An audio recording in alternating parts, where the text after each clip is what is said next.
Winter doesn't ask who you are. It only tests how long you can endure the cold. In a quiet town buried in snow, a veteran Navy SEAL thought surviving was enough. Then a German shepherd sat beside a stranger, silent, watchful, waiting for someone who wouldn't walk away. What began as one warm night became a choice that challenged fear, faith, and the meaning of staying. This is not a story about saving a dog. It's about a dog who chose a man before he chose himself. It's about quiet courage, unseen battles, and miracles that arrive without sound. If this story speaks to you, tell us where you're watching from, and don't forget to like and subscribe to K9 Navy SEAL Legends. Winter in Frosthaven. Montana did not announce itself with drama. It arrived quietly, then stayed long enough to erase sound. Snow lay thick along the sidewalks, packed down by boots that moved quickly and eyes that refused to linger. The wind cut low and sharp between buildings, slipping through collars and seams as if it had learned exactly where warmth hid. People walked with purpose here, not towards something, but away from the cold, away from other people, away from the possibility that stopping might cost more than it gave. Rowan Chase moved through it like someone who understood that economy. At 28, he carried himself with a discipline that did not belong to the town. He stood just under 6'1", shoulders broad without being heavy, his frame compact and efficient, built the way men were built when strength was maintained, not displayed. His posture was upright but not rigid, as if every movement had once mattered and still did, even when no one was watching. His face was clean-shaven, angular, unmistakably American in a way that resisted softness.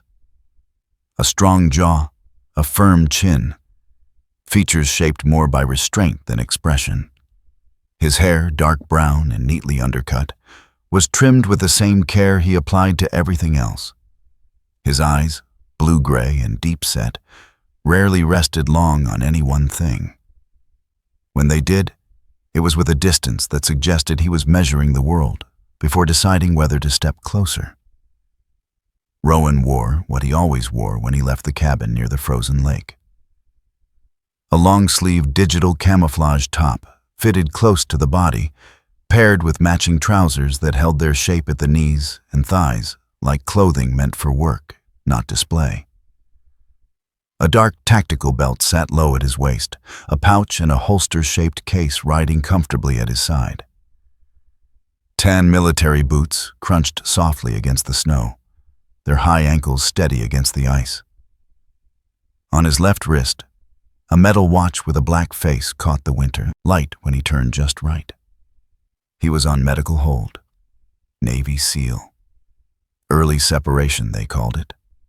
Rowan called it standing still. He wasn't hiding from life. He just wasn't chasing it anymore. The small market square sat open and exposed. Winter sunlight reflecting off the snow so brightly it hurt to look at. Rowan passed the coffee vendor he never bought from, nodded once without stopping. He was almost through the square when something interrupted the rhythm of his steps. It wasn't a sound. It was the absence of one. Rowan slowed, then stopped. Near the far edge of the square, where the sun failed to reach and the snow looked dull and gray, an old man stood beside a rusted bus stop shelter. The structure hadn't seen a bus in years. Its glass panels were cracked, taped in places, the bench inside half buried under drifted snow. The man was thin, slightly bent at the shoulders, his height reduced by years of cold and compromise. He wore a heavy brown-gray parka that had been patched more than once, the cuffs frayed, the fabric worn soft from use. Beneath it, a charcoal turtleneck showed at the collar, threadbare but clean. His jeans were faded, almost white at the knees, and his boots, once leather, were cracked and wrapped with strips of cloth for insulation. A knit cap sat low over thinning silver hair. His hands were bare. They trembled. Not with fear, but with the kind of cold that sinks into bone and refuses to leave. In his grip was a piece of cardboard, weighted at the bottom by a small stone. The words were written in uneven block letters, shaped by stiff fingers. 10. Just need a warm ride. At his feet sat a dog, a German shepherd. Black and tan, short-coated, power held close to the frame rather than spread wide. The dog's body was angled slightly forward, placing itself between the old man and the wind.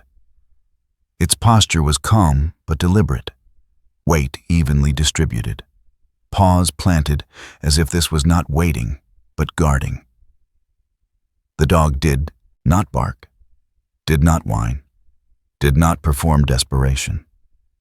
Its ears were relaxed but alert. Its amber-brown eyes tracked the movement of the square without flinching, not searching for sympathy, only assessing distance and intent.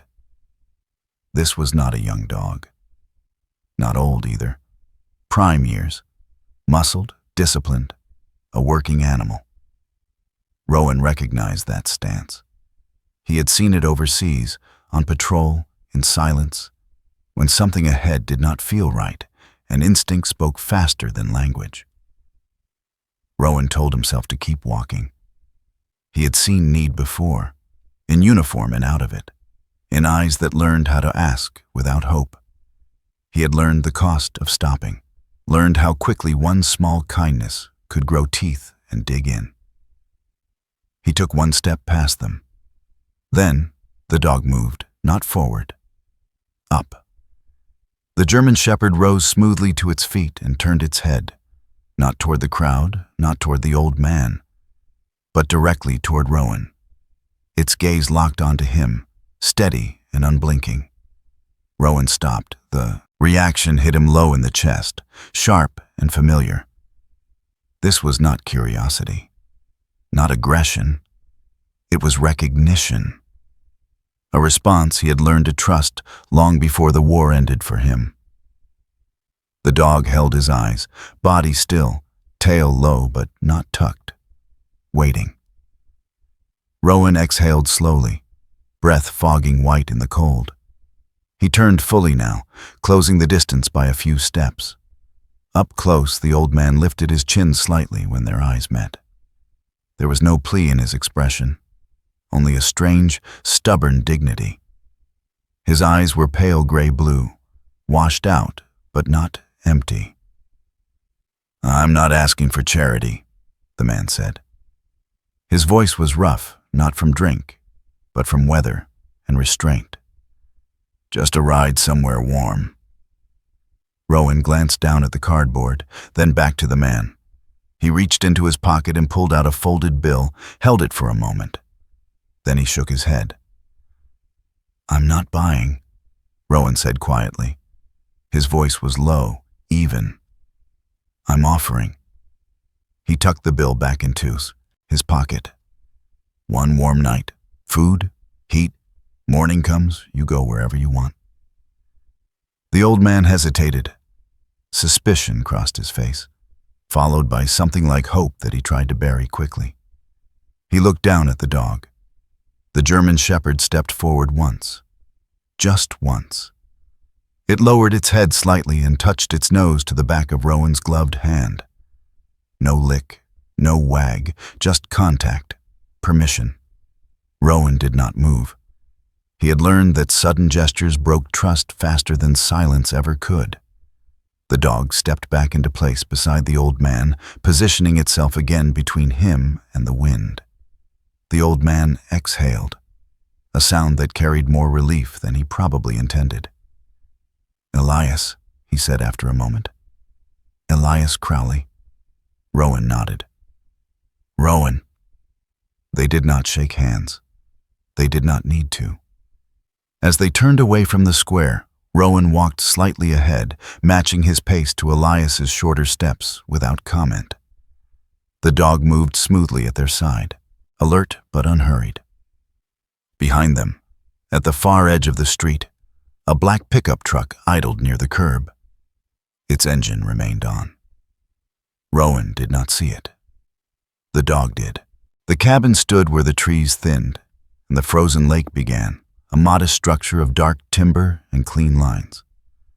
Snow had drifted against its walls in soft, uneven banks, and the porch light cast a dull amber circle onto the white ground. Inside, warmth lived carefully. Rowan's home was not empty, but it was spare. No photographs lined the walls. No souvenirs gathered dust. Every object had a purpose and a place, arranged with the quiet precision of someone who trusted order more than memory. A narrow living room opened into a small kitchen. The heater hummed steadily, not loud enough to comfort, just enough to function. Elias Crowley stepped inside last, hesitating at the threshold as if the warmth might vanish if he moved too quickly. Up close, he looked older than he had in the square. 67 years showed themselves in the deep lines at the corners of his eyes, in the way his shoulders dipped inward, guarding his chest. His skin was pale and weathered, mottled by years of cold and sun. When he spoke, his voice carried a careful politeness, the tone of a man who had learned that taking up space required apology. "I won't be trouble," Elias said, tugging his parka tighter around himself. "I'm used to keeping quiet." Rowan nodded once, already hanging his jacket on the hook by the door. He did not reassure Elias. He had learned that promises weighed more when they were left unspoken. Sable crossed the threshold without hesitation. The German shepherd moved with deliberate calm, nails clicking softly against the wooden floor as she paced the room. She circled once, then again, head low, ears swiveling. Her body language was all evaluation, measuring distance, noting angles, counting exits. She paused at the front door, then the back, then chose a spot where she could see both without turning her head. Only then did she sit. Rowan watched without comment. He had seen this routine before, long ago, in other rooms that carried risk in their corners. "Good dog," Elias murmured, his voice warm with something close to gratitude. Sable did not look at him. Her attention remained on the house. Rowan gestured toward the couch nearest the heater. "You can sit there." Elias obeyed, lowering himself slowly, his movements stiff. When he pulled his gloves off, Rowan noticed how red and raw his hands were, skin cracked and swollen from cold. Elias cupped them close to the vent, breathing out a slow, careful sigh. Rowan filled a kettle and set it on the stove. The routine steadied him. He moved through the space like someone who knew exactly where the floorboards creaked, where not to step. He returned with 2 chipped mugs and a bowl of soup warmed just enough to count as a meal. Elias accepted it with both hands. "Thank you," he said softly. "Truly." They ate in silence. Rowan leaned against the counter, arms folded, listening more than watching. Elias took small bites, as if afraid the food might disappear if he moved too fast. When his coughing fit came, it caught him by surprise. Sharp, rattling, drawn from deep in his chest. He turned his head away, instinctively, embarrassed. Sable rose at once. She did not rush him. She did not crowd. She stepped close enough that her flank brushed Elias's knee and stayed there, solid and grounding, until the spasm passed. Elias rested his hand briefly against her shoulder, fingers trembling. "Sorry," he said again, to no one in particular. Rowan set a glass of water beside him. "You don't need to be." Elias nodded, eyes lowered. He did not argue. Later, when the lights were dimmed and the soup bowls cleared, Rowan took the armchair near the window. He sat with his elbows on his knees, hands clasped loosely, boots still on. Sleep did not come easily to him. It rarely did. Outside, the wind moved through the trees with a low, restless sound. The frozen lake beyond the cabin reflected moonlight like a sheet of dull steel.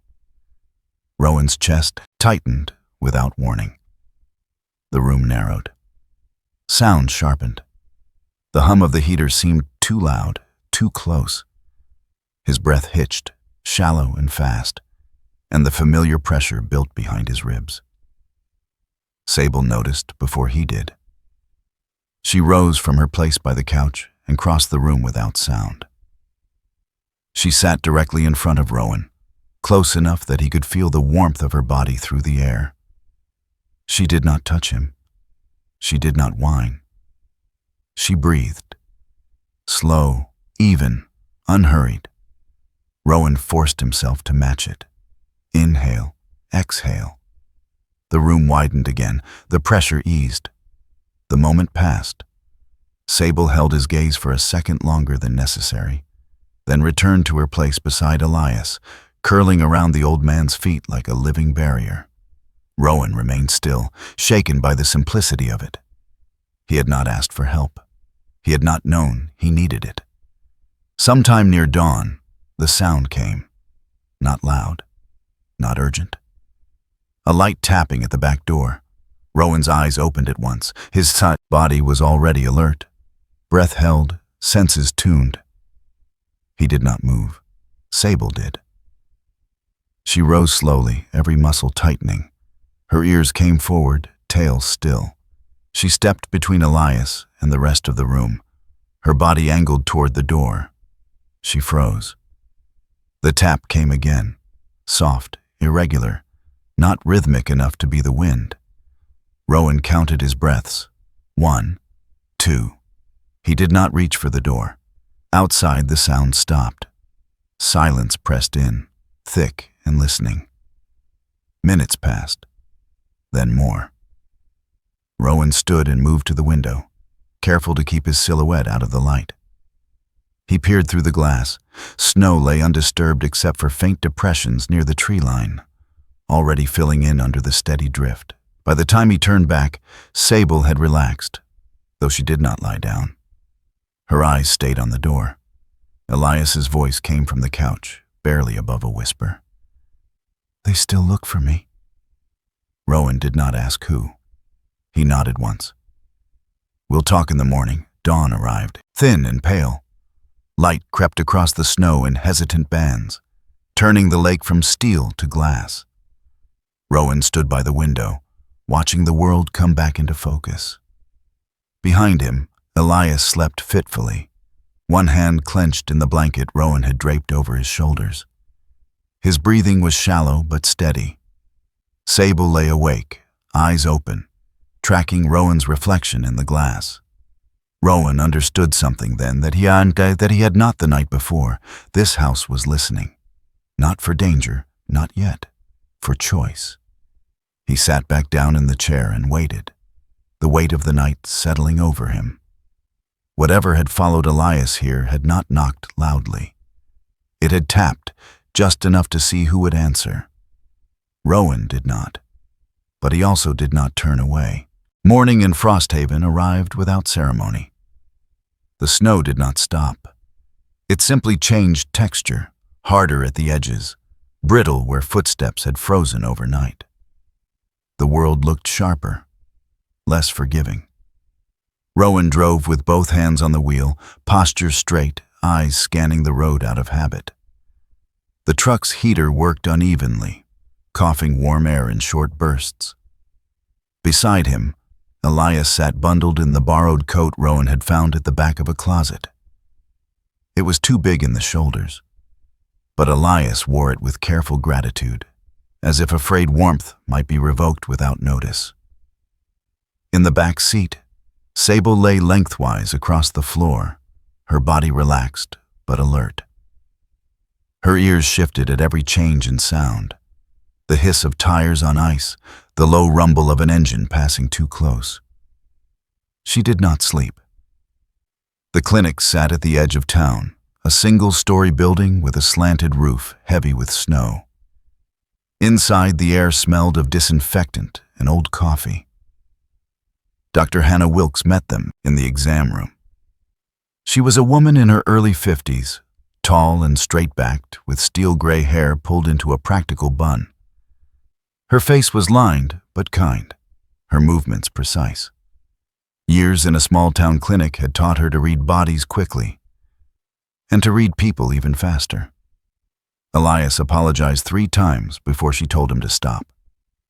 "Save your breath," she said, her voice calm but firm as she listened to his lungs. "You'll need it." The diagnosis came without drama. Mild pneumonia, malnutrition, nothing irreversible, Dr. Wilkes said, jotting notes. "But you can't go back to sleeping outside, not in this weather." Elias nodded, eyes lowered, absorbing the words like a sentence he already knew. Rowan stood near the wall, arms crossed. He asked the necessary questions, listened to the answers, stored them away. When Dr. Wilkes mentioned follow-up visits and stable housing, his jaw tightened slightly. Outside, Sable rose the moment the exam ended, positioning herself close to Elias as he stood. Dr. Wilkes noticed. "That dog's trained," she said, glancing at Rowan. Rowan didn't correct her. "She's learned." The county building was a squat brick structure a few blocks away, designed more to endure than to welcome. Snow had been shoveled into uneven piles along the steps, now crusted with ice. Inside, the air was dry and overheated, humming with fluorescent lights. Rowan took a number and waited. The woman at the front desk, mid-40s, tired eyes, hair pulled back too tightly, processed forms without looking up. When Rowan asked about temporary residency for Elias, her fingers paused on the keyboard. "You'll need to speak with Deputy Lane," she said. "County policy." Deputy Tessa Lane emerged from a side hallway moments later. She was in her early 30s, medium height, with a compact, athletic build that suggested she spent more time moving than sitting. Her dark brown hair was pulled into a low tie, practical and unadorned. Freckles dusted the bridge of her nose, and her eyes, deep brown, steady, took in details quickly and held on to them. Her uniform jacket was unzipped, county patch worn soft at the edges. A radio rested neatly at her shoulder. She studied Rowan first. The stance, the boots, the belt. Then her gaze dropped to Sable. "That dog's worked before," Tessa said quietly. Rowan met her eyes. "Yes." That answer earned him a longer look. They sat in a small office that smelled faintly of paper and heater dust. Elias folded his hands in his lap, shoulders slightly hunched. When he spoke, it was slow and careful, as if placing each word where it could not be misused. "I had a house," he said, "by the lake. Small, wood stove. Nothing fancy." His voice tightened briefly. "When I fell and cracked my ribs last winter, I ended up in the hospital. My neighbor offered to help, said he'd handle some paperwork while I recovered. Property taxes, utilities. Things I didn't understand." Rowan watched Tessa's pen slow. "When I got out," Elias continued, "the locks were changed. Papers said the place wasn't mine anymore." "Who was the neighbor?" Tessa asked. Elias hesitated. "Gideon Vance." The name landed quietly. Rowan had already seen it. Tessa leaned back slightly, expression unreadable. "Do you have copies of the documents?" Rowan slid a thin folder across the desk. He had printed everything the clerk would allow. Deeds, transfers, signatures, dates. "All looks clean," Tessa said after a moment. Rowan nodded. "That's what bothers me." He pointed to one page. "This signature date. Storm shut the county down that week. Roads were closed." Tessa checked the date, then another. "And Mr. Crowley's medical records place him in the hospital that day," Rowan added. "He couldn't have been there." Tessa's pen stopped. "That doesn't mean fraud," she said carefully, "but it means questions. Outside the office, footsteps passed in the hallway. Sable's head lifted at once. Her ears angled forward. A low sound vibrated in her chest, barely audible, more breath than growl. Rowan turned just as a man walked by the open door. He was tall, broad through the shoulders, wearing a tailored charcoal coat that fell cleanly to his knees. His hair was dark with a deliberate streak of gray at the temples, combed back with precision.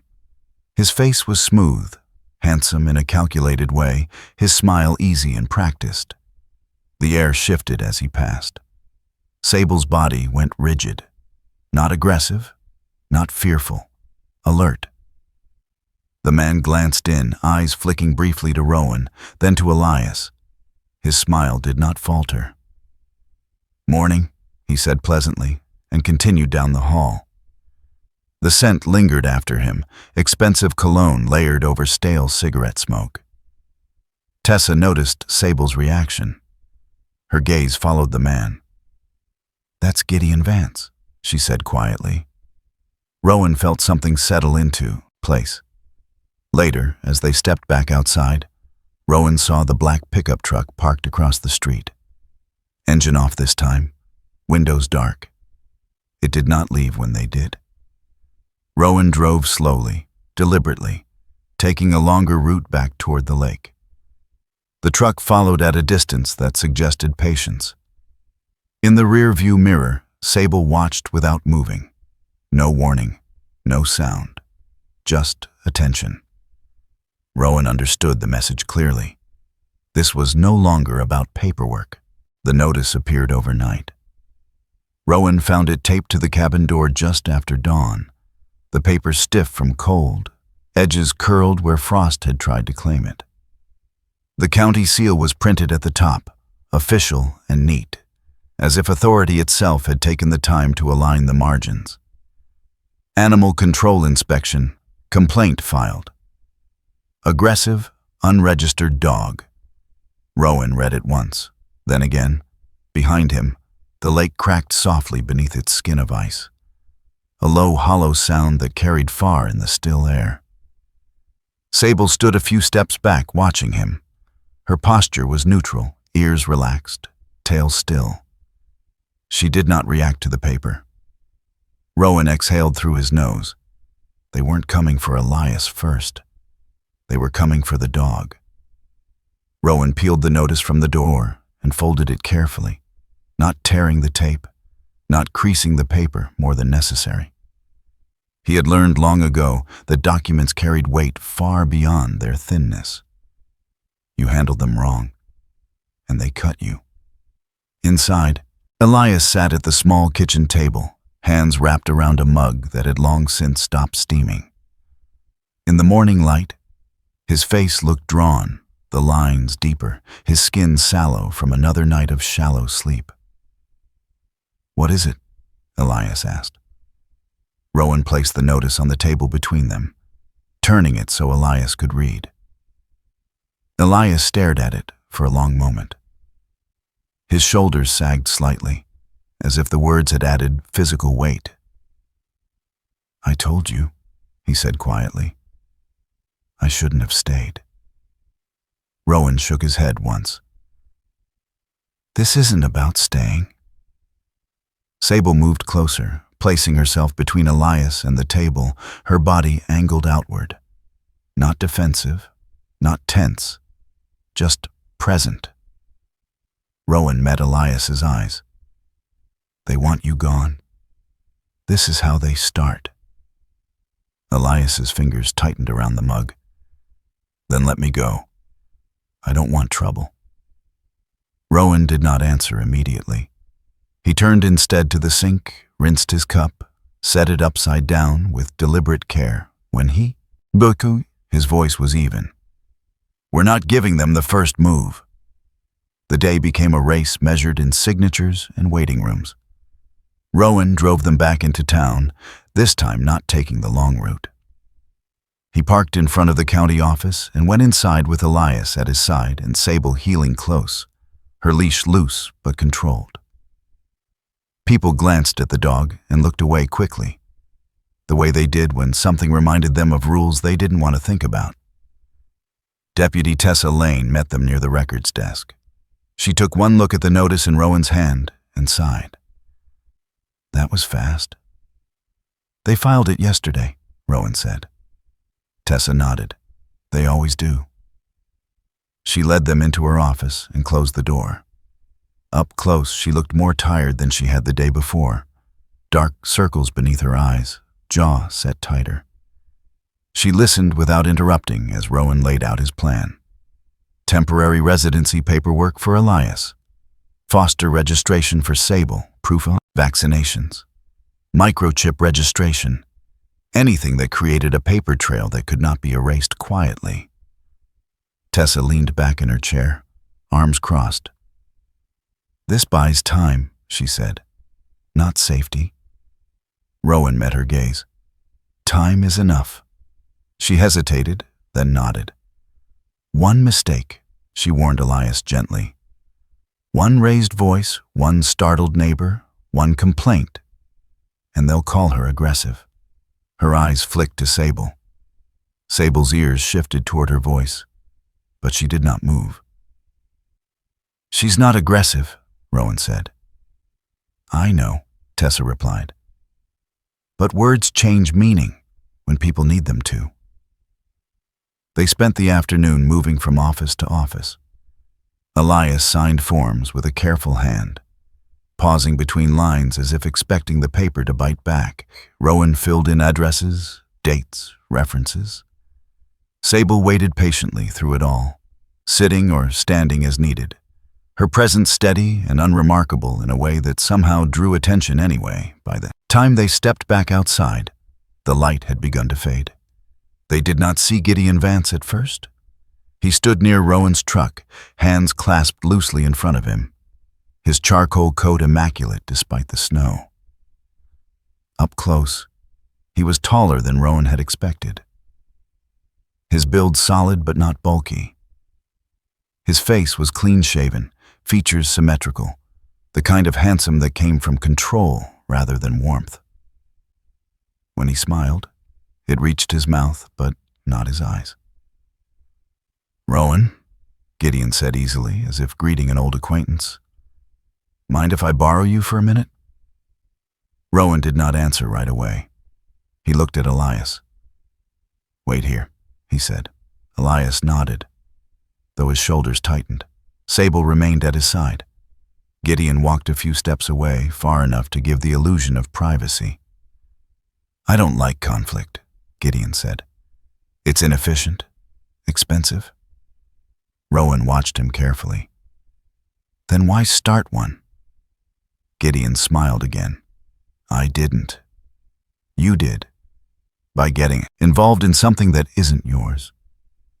He gestured vaguely toward the town. Frosthaven survives because people know when to step aside. Winter's hard. Resources are limited. Some folks can't keep up. Rowan's jaw tightened. So you take what they can't protect. I offer solutions, Gideon corrected. Money, relocation, dignity. He leaned closer, lowering his voice. I can make this easy. There's a shelter 2 counties over. Heated. Meals. I'll even cover the transport. And you? His eyes flicked to Rowan's boots, the belt, the stance. You go back to your quiet life. Rowan shook his head. No. Gideon sighed, as if disappointed. Think about it. They parted without shaking hands. On the drive back toward the lake, Elias stared out the window, jaw clenched. He's not wrong, Elias said finally. You don't owe me this. Rowan kept his eyes on the road. I know. The lake dock came into view as the road curved downward. Rowan slowed, parking near the edge. The ice stretched out in pale sheets, fractured by long, dark lines where stress had begun to show. Rowan stepped out, breath fogging. Elias followed more slowly, leaning on the railing. Sable moved ahead, her gait purposeful. She stopped suddenly. Her body stiffened, head snapping toward the ice. She took a step back, pulling gently but firmly on the leash. Rowan froze mid-step. A sharp crack echoed across the surface, louder than before. A thin line split beneath Rowan's boot, spreading like lightning. He stepped back just as the ice shifted. For a moment, everything was still. Then the sound faded, swallowed by distance. Rowan looked down at the fissure, heart pounding. He had not seen it, had not felt it. Sable stood between him and the edge, chest heaving slightly, eyes locked on his face. Rowan reached out and rested his hand against her shoulder. "Easy," he murmured. She did not move until his breathing slowed. Something settled in his chest then. Not relief, but clarity. She wasn't leading him anywhere. She was keeping him from stepping wrong. That night, the wind rose hard and sudden. Rowan parked the truck close to the cabin and ushered Elias inside. Snow rattled against the windows like thrown gravel. Later, when the house was quiet, Rowan stepped outside to check the generator. The porch light cast long shadows across the snow. That was when he saw it. The driver's side window of his truck was shattered, glass scattered across the ground like ice crystals. A single sheet of paper lay on the seat, stark white against the dark interior. Rowan reached in and pulled it free. 3 words, written in block letters: "Leave town." Inside the cabin, Sable rose at once, moving to the door. Elias watched from the table, fear and shame twisting together in his expression. Rowan folded the paper carefully and slipped it into his pocket. "No one's going anywhere," he said. Outside, the wind howled. Inside, the lines had been drawn. The snow had been falling for 3 days without pause. Not the heavy, dramatic kind that softened edges and invited silence, but a thin, relentless fall that pressed down on roofs, roads, and nerves alike. Frosthaven felt smaller under it, compressed, as if the town itself were being folded inward. Rowan drove slowly, one hand steady on the wheel, the other resting loosely near the gear shift. Deputy Tessa Lane sat in the passenger seat, jacket zipped to her chin, her breath fogging the glass as she watched the road ahead. She didn't speak much when she was thinking. Rowan had noticed that about her. In the back, Sable lay alert, head lifted, eyes tracking the passing landscape. Her body was still, but her focus was not. They stopped outside a modest ranch-style house at the edge of town, its porch half buried under snowdrifts. The paint was peeling, the railing warped by time, but the lights were on inside, warm against the gray afternoon. "That's Martha Klein," Tessa said, cutting the engine. "Retired notary. Did county work for 30 years. Rowan nodded. She remembered Elias. She remembered his name before I finished the sentence. They stepped out into the cold. Sable followed at Rowan's side, leash slack but present. Martha Klein answered the door herself. She was in her late 70s, tall even with age bending her spine slightly. Her hair was a soft white cloud pulled back into a low bun, wisps escaping around her temples. Her face was pale and thin, veins tracing blue paths beneath the skin of her hands. She wore a thick cardigan over a faded blouse and wool trousers that had been mended more than once. Her eyes, however, were sharp. "You're here about Elias Crowley," she said, before either of them spoke. Tessa exchanged a glance with Rowan. Martha stepped aside, motioning them in. "I've been expecting this visit for years," she added quietly. Inside, the house smelled of old paper and black tea. The living room was neat but crowded. Books stacked along the walls, file boxes tucked beneath tables. Evidence of a life that had once revolved around documentation and detail. They sat. Martha folded her hands in her lap. I refused the first time, she said without preamble. Elias was in the hospital. He wasn't lucid. I told them to come back when he could sign in person. Rowan leaned forward slightly. Who brought the papers? Martha's lips pressed thin. A man I didn't know, well-dressed, polite. Said he was acting on behalf of a neighbor. Gideon Vance, Tessa said. Martha nodded. Yes. Her gaze drifted toward the window. A week later, they came back. Different papers, same property. This time, she hesitated, fingers tightening. This time, my son lost his job 2 days earlier. No warning, no explanation. The room went quiet. They didn't threaten me directly, Martha continued. They didn't need to. They just waited. Rowan felt something cold settle in his stomach. I signed, Martha said. I told myself the papers must be legitimate, that Elias would understand. Her voice cracked slightly. I was wrong. They left with copies of her statement and dates carefully written down. Outside, the snow had thickened. Sable paused at the bottom of the steps, ears angled toward the street. A black SUV idled briefly at the corner before pulling away. Rowan did not comment. Neither did Tessa. The next stop was the county storage facility, a squat concrete building half buried behind plowed snowbanks.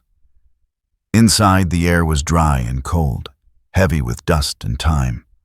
Rows of metal cabinets stretched down narrow aisles, each drawer labeled in fading ink. A clerk unlocked the archive room and left them alone. Rowan moved slowly, methodically, checking labels against the list Tessa had compiled. Tax rolls, deeds, pre-digital transfers, paperwork from years before everything went electronic. Sable followed close, behind, nails clicking softly on the concrete floor. Then she stopped. Her body went rigid. Rowan froze instantly. Sable stood in front of a single cabinet, unremarkable at first glance. Her nose hovered inches from the metal drawer, breath slow and controlled. Her ears were forward, tail still. She did not bark. She did not growl. She waited. Rowan stepped closer. He knelt, placing a hand lightly against her shoulder, feeling the tension held there like a coiled wire. What is it? Tessa whispered. Rowan reached out and opened the drawer. Inside, the files were stacked neatly, but one folder sat slightly out of alignment, its edge worn differently than the others. He lifted it free. The ink on the document inside was darker than the rest. Fresher. This paper had been handled recently. Rowan exhaled slowly. They spent the next hour assembling a quiet mosaic of truth. Hospital admission logs that placed Elias miles away from the signing location, storm warnings that had closed, roads on the recorded dates, gas station camera footage showing a familiar black truck parked outside the notary's office. Each piece alone meant little. Together, they formed a pattern. Later that evening, Rowan returned to the cabin with Elias and Sable. The light inside felt dimmer now, the walls closer. Elias sat at the table, listening as Rowan explained what they had found. His hands trembled slightly, not from cold, but from the effort of holding himself together. I kept thinking I must have forgotten something, Elias said quietly. That I'd signed without remembering. Rowan shook his head. You didn't. Elias swallowed hard. There was one thing, he added after a moment. The man who brought the papers. He wasn't the notary. He said her name, but he wasn't her. That was the last piece. Outside, a car passed slowly along the road. Too slowly. Later that week, Gideon Vance began appearing in places Elias could not avoid. Outside the grocery store, near the church steps. Once just standing at the end of the pier, hands in his pockets, watching the frozen lake. He always smiled. "Town's changing," he said one afternoon as Elias shuffled past. "Hard to keep up." Sable placed herself between them, her body calm but unmistakable. Gideon's smile thinned slightly before he stepped back. That night, Rowan stood at the window, watching the snow erase footprints as fast as they appeared. He felt the familiar pull, to disengage, to leave before the cost grew heavier. Behind him, Elias slept fitfully. Sable lay awake, head lifted, eyes fixed on the door. The truth had begun to surface. And truth, Rowan knew, never came without pressure. The morning before the hearing arrived gray and brittle, the kind of cold that pressed itself into bone and refused to leave. Frosthaven moved slower that day. Doors opened more cautiously. People spoke in lowered voices, as if the town itself understood that something fragile was about to be tested. Rowan woke before dawn. The cabin was quiet except for the hum of the heater and the faint ticking of cooling metal. For a moment, just a moment, he forgot where he was. Then memory returned all at once, sharp and heavy. Sable was not there. The space beside the door lay empty. No steady breathing, no familiar weight against the floorboards. Rowan sat up, heart already accelerating, his body reacting faster than his mind. He stood, boots half-laced, scanning the room as if she might appear if he looked hard enough. She didn't. Elias stirred on the couch, coughing softly. He pushed himself upright, eyes unfocused with sleep. "She's," he asked. Rowan swallowed. "Animal." Control took her in for verification. "For how long?" They said a few hours. The words tasted wrong. Too clean, too small. Rowan nodded once, more to himself than to Elias, and pulled on his jacket. The cold outside hit him like a physical blow, stealing his breath for a second before he forced it back under control. At the county holding facility, the air smelled of disinfectant and damp concrete. Metal doors opened and closed with hollow finality. Rowan stood still, hands loose at his sides, jaw locked so tightly it ached. This was different. He had known fear in other forms, sudden, explosive, loud. Fear that burned hot and fast, something you pushed through because stopping meant dying. This was quieter. This was the fear of loss. The idea that Sable, steady, watchful, present, might be reduced to a line on a clipboard, a decision made by someone who did not know her weight or her breath or the way she placed herself between danger and the people she guarded. Rowan pressed his palms together once, hard, grounding himself. He counted his breaths. He did not pray. He waited. Deputy Tessa Lane arrived just as the clock on the wall clicked past 9. Her jacket was unzipped, hair pulled back hastily, cheeks flushed from the cold. She didn't speak at first, just handed over a stack of papers, stamped and signed. "She's cleared," Tessa said quietly. "Chip verified, vaccinations confirmed. No incident." Rowan's shoulders dropped an inch before he could stop them. "And?" he asked. "And she's coming back with us." The metal door opened. Sable stepped out, ears forward, eyes scanning. She paused when she saw Rowan, her body stilling for a fraction of a second before she crossed the space between them. She did not jump, did not whine. She sat in front of him. Rowan knelt, resting his forehead briefly against hers, breath shuddering once before he brought it back under control. He did not speak. Neither did she. In that moment, something settled inside him with a quiet finality. He was not leaving. The hearing took place in a municipal room that smelled of old paper and radiator heat. The walls were beige and unadorned. The kind of space designed to make everything said within it sound smaller than it was. Gideon Vance arrived precisely on time.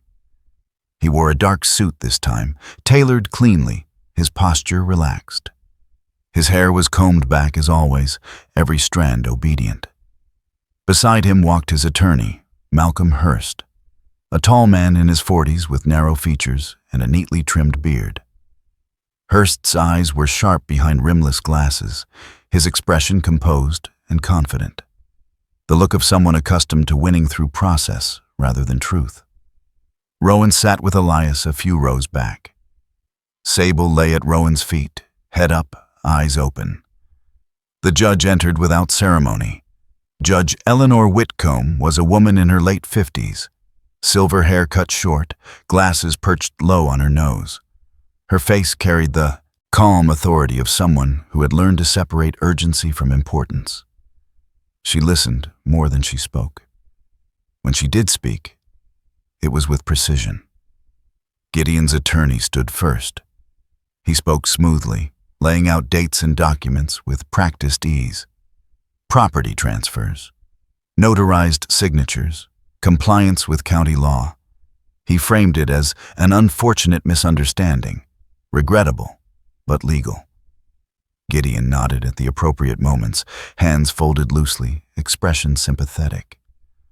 When Elias was asked to stand, the room felt smaller. He rose slowly, shoulders slightly hunched, hands trembling, not with fear, but with effort. He did not look at Gideon. He looked at the judge. "I'm not here to ask for mercy," Elias said. His voice was thin but steady. "I just want the record to say my name, that I lived there, that I existed before the papers." There was a pause. The judge inclined her head. "Your name is Elias Crowley." Something in Elias's face broke then, not loudly, not dramatically. Just a small sound that escaped him, raw and human. Rowan felt it like a blow to the chest. When it was Rowan's turn, he did not stand to argue philosophy or fairness.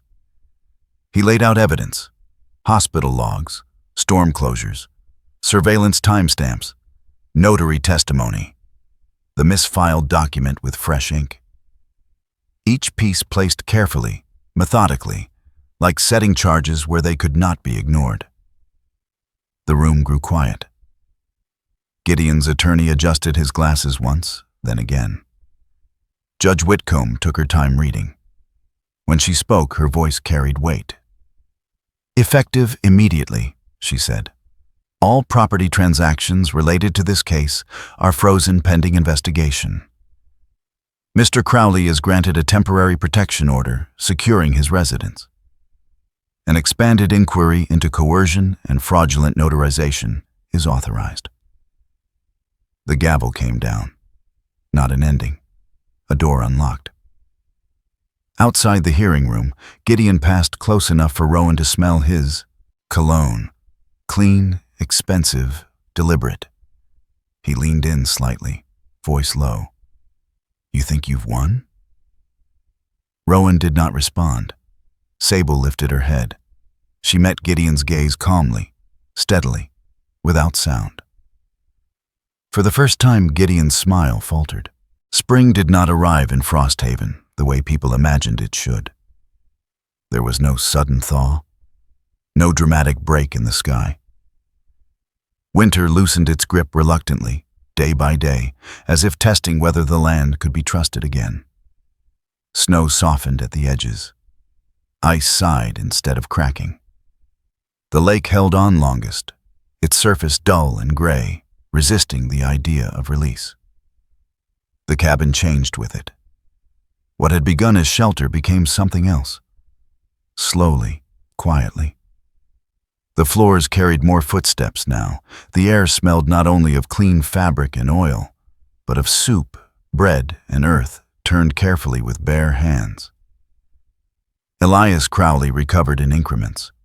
At first it was just standing longer at the counter, then cooking full meals instead of reheating portions. His cough faded to a memory. His hands, once raw and trembling, grew steadier. He began repairing things.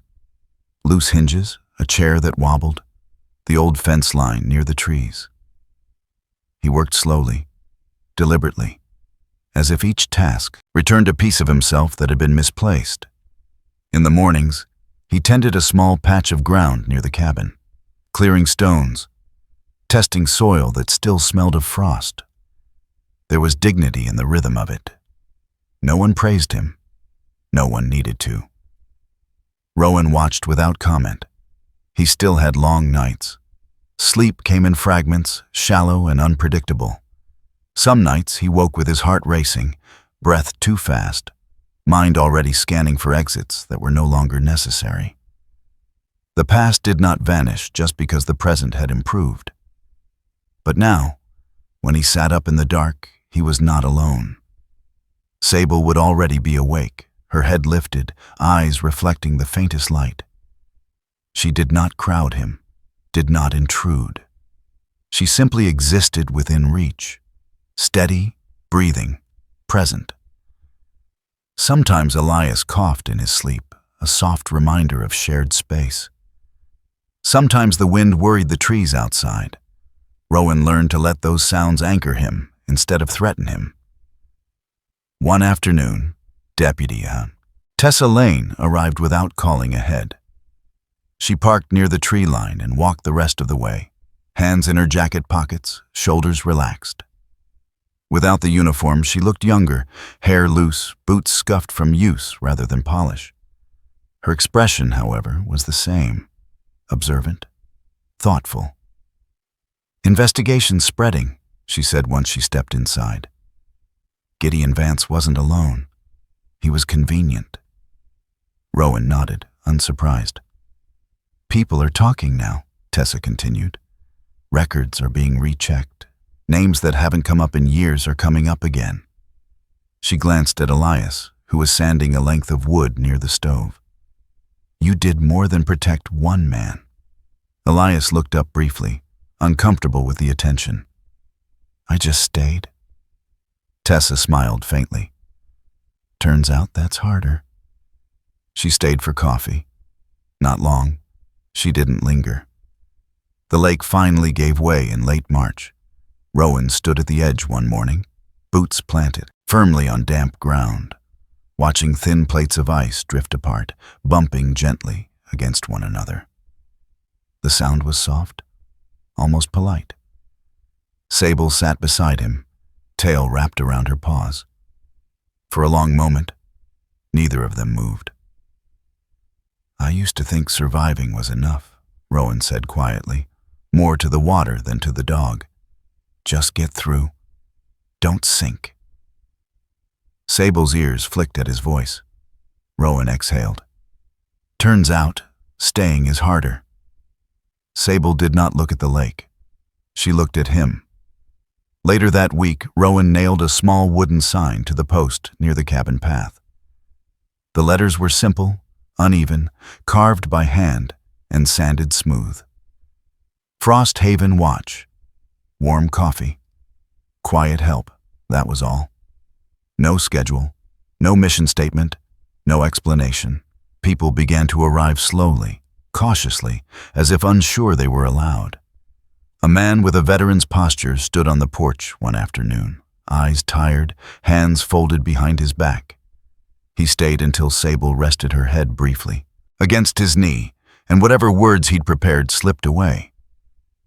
An older woman brought bread and stayed to sit. A teenager stopped by to fix a headlight and ended up listening more than he spoke. Rowan never called it a project. He called it Tuesday. On the last truly cold night of the season, the sky cleared completely. Stars appeared one by one, sharp and bright against the dark. The lake reflected them faintly, its surface no longer sealed, but not yet free. Rowan stood outside with Sable at his side. Inside, Elias hummed softly off-key, tending something on the stove. The sound carried through the open window, ordinary and human. Rowan rested his hand at Sable's shoulder, feeling the solid warmth there. He understood something then, not as revelation, not as victory, but as truth finally accepted. He had not saved her. She had chosen him, on a street corner in the cold, because she had seen something in him he could not see himself.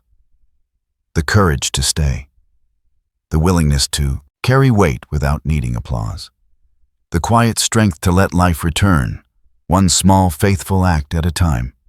Winter did not end with a battle. It ended with a door left open. Sometimes we wait for miracles to arrive loudly. We imagine them as sudden rescues, dramatic reversals, or doors thrown open at exactly the right moment. But more often, the miracle comes quietly. It comes in the form of a choice. To stay when leaving would be easier, to protect when walking away would be safer, to care when no one is watching. In this story, the miracle was not that a man was saved, or that justice began to surface. The miracle was that hearts did not harden, that fear did not win, that kindness remained steady in the cold.